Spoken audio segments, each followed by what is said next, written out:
Hello everyone. তো এটা হচ্ছে আমাদের পাহাড়ের লাস্ট দিনের ব্লগ। তো সেদিন আমরা ছিলাম কালিম্পংয়ে। সকাল সকাল সবার আগে আমি ঘুম থেকে উঠে রেডি হয়ে গেছি, গেট রেডিও শ্যুট করেছি, দেখে নিও, চ্যানেলে অলরেডি আপলোড করা আছে। তারপর আমরা বেরিয়ে পড়ি একটা নার্সারি দেখার জন্য, যেখানে ছিল বিভিন্ন রকমের ক্যাকটাস এবং অনেক সুন্দর ফুল। আমরা সকাল 8টার সময় বেরিয়েছিলাম, তাই এখানে সবাই মিলে বসে আছি চায়ের আশাতে। একদম মিষ্টি ছাড়া তেতো তেতো লাল চা চলে এসছে। আর আমি প্রত্যেকটা স্পটে আমার মা বাবার ভালো ভালো ভিডিও ক্লিপ নিচ্ছিলাম। এই ক্যাকটাসটা আমি নাম দিয়েছি কুমড়ো ক্যাকটাস, কারণ আমি নামটা জানি না। আমরা তারপর চলে গেছি মর্গান হাউস, বেসিক্যালি যেটাকে হন্টেড হাউস বলা হয়, বাট আমি জানি না এখানে আদৌ ভূত থাকে কি না। দেন একটা খুব সুন্দর মনেস্ট্রিতে গেছিলাম। মনেস্ট্রিগুলো আমার ভীষণ ভালো লাগে, আর সেখানে গিয়ে সবাই অনেক সুন্দর সুন্দর রিলস বানিয়েছি। কেন জানি না আমরা গাড়িতে উঠলেই মনে হয় ঘুমের ওষুধ খেয়ে ঘুমাচ্ছি, একদম মরার মতো ঘুমিয়ে পড়ি। তো তারপর আমরা রাস্তায় একটা রুপটপ রেস্টুরেন্টে দাঁড়িয়েছিলাম, অর্ডার দিয়েছিলাম রুটি, পুরি এবং ঘুগনি। তো রুটি সবজিটা আমার খুব বাজে লেগেছিলো, পুরি আর ঘুগনিটা খুবই সুন্দর ছিল, ঘুগনিটা একদম বাড়ির মতো ছিল। তো খাওয়া দাওয়া করার পর আমরা আবার চলে যাই একটা মন্দিরে। এই ঠাকুরটার নাম বেসিক্যালি আমি জানি না, বাট এখানের অ্যাম্বিয়েন্স ছিল খুবই সুন্দর।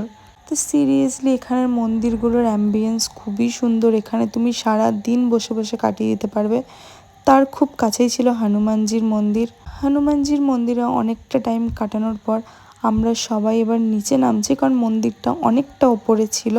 এবার আমরা চলে গেছি কালিম্পং সায়েন্স সেন্টারে, যেখানে ছিল বিভিন্ন রকমের বৈজ্ঞানিক জিনিসপত্র, যেগুলো সম্পূর্ণ আমার মাথার ওপর দিয়ে যাচ্ছিল। বাট কিছু কিছু জিনিস আমি বুঝতে পেরেছিলাম, যেমন এই মিউজিক ইন এয়ারটা, এখানে তুমি হাতটা ওপরে রাখলে হাওয়াতেই মিউজিক বাজবে। তো এই জিনিসটা আমার ভীষণ ভালো লেগেছিল। আর হচ্ছে গিয়ে এই ফ্লোটিং বলটা, যেটা হাওয়াতে ভেসে থাকবে, একদম পড়ে যাবে না। বাট আমি যেহেতু বাঙালি, আমি হাত দিয়ে ঠেলে ফেলে দিয়েছিলাম, সায়েন্সকে ফেল করে দিয়েছি। আর সব থেকে ইন্টারেস্টিং ছিল এই ভুলভুলাইয়াটা, যেটাতে ঢুকলে তুমি পুরো হারিয়ে যাবে। আমার ভাই এটাতে 15বার ঢুকেছে, বেরিয়েছে, ওর এতটাই ভালো লেগেছিল। সায়েন্স সিটি থেকে বেরিয়েই ছিল ডেলো পার্ক, সেখানে আমরা চলে গেছি। এখানে প্যারাগ্লাইডিং হয়। আমার প্যারাগ্লাইডিং করার খুবই ইচ্ছা ছিল, বাট 3000 টাকা থেকে শুরু হয় এবং আগে থেকে অনলাইন বুকিং করতে হয়। বুকিংটা ফ্যাক্টর না, টাকাটাই আমার কাছে ফ্যাক্টর। যেদিন আমার অনেক টাকা হয়ে যাবে, সেদিন আমি অবশ্যই করব। ডেলো পার্ক থেকে বেরিয়ে আরও ওপরে পাহাড়ে ছিল একটা সুন্দর পার্ক, সেখান থেকে পাহাড়গুলো দেখতে খুবই সুন্দর লাগছিল। এখানে আমার মা বাবার একটা মিষ্টি ভিডিও ক্লিপ নিয়েছিলাম আমি। সবাই টায়ার্ড হয়ে এখানে আমরা শুয়ে পড়েছি, মাঠটা এত পরিষ্কার ছিল যে শুয়ে পড়েছি। আর আমার শরীরটা এতটাই খারাপ হয়ে গেছিলো যে আমি কখন ঘুমিয়ে পড়েছি পার্কের মধ্যে আমি নিজেও জানি না। বিট্টু ভিডিওটা নিয়েছিল পরে।